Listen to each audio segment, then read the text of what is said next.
A 69-year-old Ventura County man who spent the last 36 years in prison for a murder he did not commit will spend the night in his own bed tonight. 12% of people who are exonerated admitted to crimes they didn't commit. Because I want each and every one of y'all to look at me and ask yourself, what would you do if you were standing here? For all of us that's been wrongly convicted of any crime in our life. If you want to look for one issue that shouldn't be political, this would be it.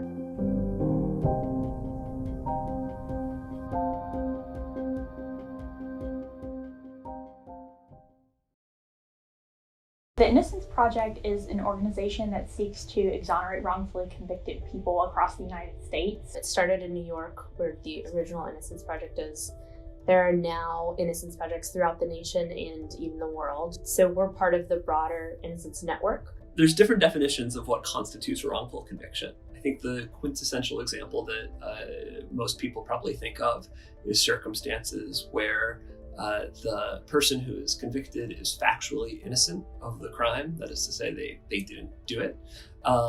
There are other people who would take a more capacious definition that a wrongful conviction might exist, even if somebody did do it or did do much of what is factually alleged, but there are other sort of grievous legal errors that occurred along the process. I think wrongful convictions have probably existed as long as any criminal justice system has existed in America or before the founding of America.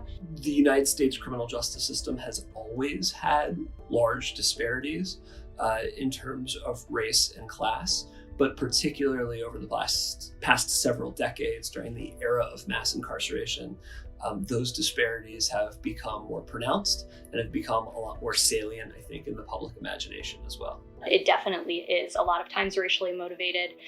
There is a bias against Black individuals in this country, and so a lot of the people who are wrongfully convicted do tend to be Black. Well, African Americans are more than 7 times more likely than white people to be wrongfully convicted of murder. Obviously, when you have the number of people who are incarcerated, the number in absolute terms of people who are wrongfully incarcerated is going to go up, right? But I don't know that we can say with any kind of certainty that there are greater problems with accuracy than there were in previous errors. If there was somehow some magical way to detect everybody in an American jail or prison who is innocent, and if we could free them tomorrow, the United States would still have, by a massive factor, more prisoners per capita than any other country on earth. The innocence movement started in the 80s and 90s in America, and specifically in the 90s, there started to be these DNA cases. I believe over 3,000 people have been exonerated since 1989. The DNA testing revolution sort of proved that this is a much more common problem than people had expected. One of the difficulties is that DNA is only present in about 12% of criminal cases. The leading cause of wrongful convictions right now is mistaken eyewitness identifications. I have never had a case where the state's only evidence of guilt comes from one person. It turned out that the man that they got to testify against him, they had coerced him to testify falsely. Unquestionably, there are lots of wrongful convictions that start off with shoddy policing. There are lots of wrongful convictions that can be attributed to prosecutors adopting tunnel vision or having sort of a directless disregard for who the actual offender would be. When we see incentivized jailhouse snitches testifying in cases, so that's where you have someone who says, your client confessed to me in prison, and that person's usually getting a break on whatever charges they're facing. We know that's a pretty big red flag. Weekly says in his unrelated case in Culpeper, he faced pressure from police, prosecutors, even his own attorney to falsely confess. They sat in the interrogation rooms for 16, 17 hours when they wouldn't let you go home. They were aggressive in their interrogation. They was really trying to push me to talk. There are, known corrupt officers, certainly not to say that that's the norm, but there are exceptions, and there are cases where, when a certain person's involved, you're going to take a harder look at it. Disgraced Norfolk detective Robert Glenn Ford used intimidating tactics to force the sailors to falsely confess. Ford later spent a decade in federal prison for extortion in unrelated cases. He had a pattern of police misconduct where he would pay off witnesses to say certain things or make them promises that were not documented in order to get them to testify wrongfully in court. For an individual to take an oath and commit atrocities the way he done and allow him to escape unscathed the way he did, it's still no real penalty for what he's done. I don't know what else to say about that one. A large number of wrongful convictions stem from defense counsel in the first instance not having the resources that they need to devote the time and attention to a particular case, or not having access to their own good independent experts who they could use to challenge and rebut the state's case. And sometimes that's people that just aren't doing their jobs purposefully, or a lot of times it's just the overworked public defender system or even appointed counsel system. It's just attorneys are not being given enough time and resources to do a good job in their cases. I think that if we actually took seriously and invested in public defense the way that we invest in law enforcement in this country, a massive number of wrongful convictions would have never happened in the first place. I'll be alone a lot because the transition from being in prison to being out here, you start to learn that place really messes your psyche up. So you have to learn how to adapt to, I could say, a normal, So a lot of times now I'm still alone, but I'm happy. I'm very, very happy. Folks who come home after having been exonerated or from wrongful convictions, I think that a lot of people think there's this sort of fairy tale story, right? They get a lot of attention right at first, maybe, and local news might cover sort of their release.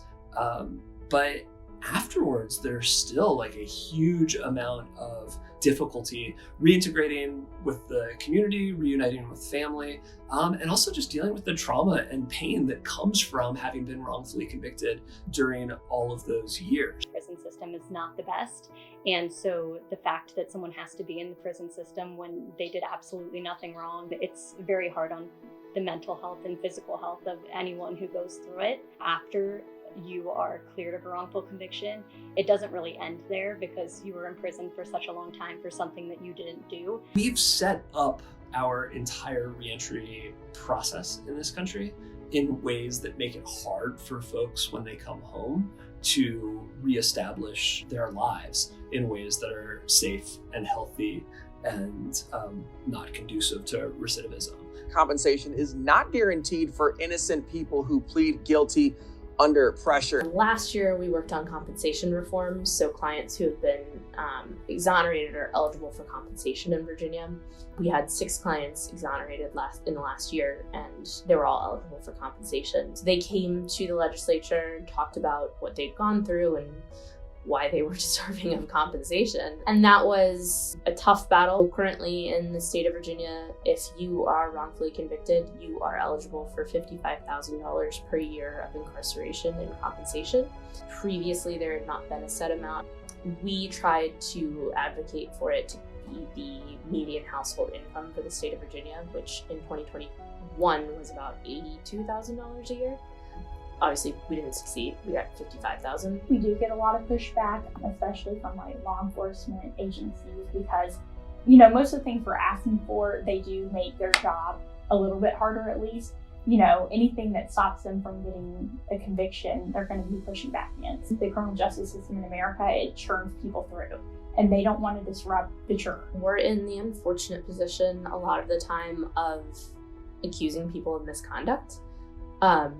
Whether it's prosecutorial misconduct or police misconduct, at the end of the day, our mission is to get to truth. Everyone should be on board with that. I think innocence projects are essential because for a lot of people, they can serve as a kind of gateway drug. I know a lot of extraordinary lawyers and extraordinary human beings who have devoted their lives to innocence work. It is unquestionably noble and righteous work. But I think a lot about the ways in which we sort of fixate on these stories of the wrongfully convicted, when, for a lot of public defenders, right, they'll tell you, sure, maybe my client did it, but there was grievous police misconduct along the way to get to that conviction, or there was no police conduct, but his sentence is so grossly disproportionate to the harm, if any, that he is responsible for.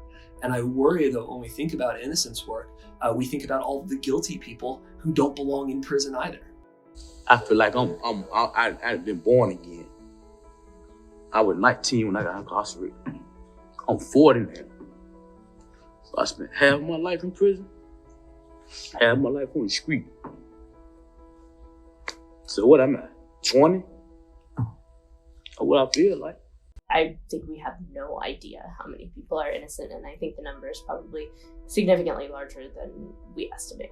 There's this old idea in the English common law that's sometimes called Blackstone's ratio. This idea that our law is set up so that it's better that 10 guilty people should go free is better than we wrongfully convicting one innocent person. But I don't know that that idea actually still has much purchase if you asked or polled the average American. Taking away someone's liberty is an extraordinary thing to do, and we do it in America all the time, and in a harsher way than most countries do. So if we're going to punish people this way, we better get it right. And if we don't, we better fix it. I think it's essential that innocence work is the start as opposed to the end. Unfortunately, Mr. Woodard, you're not getting justice today. You're just getting the end of injustice.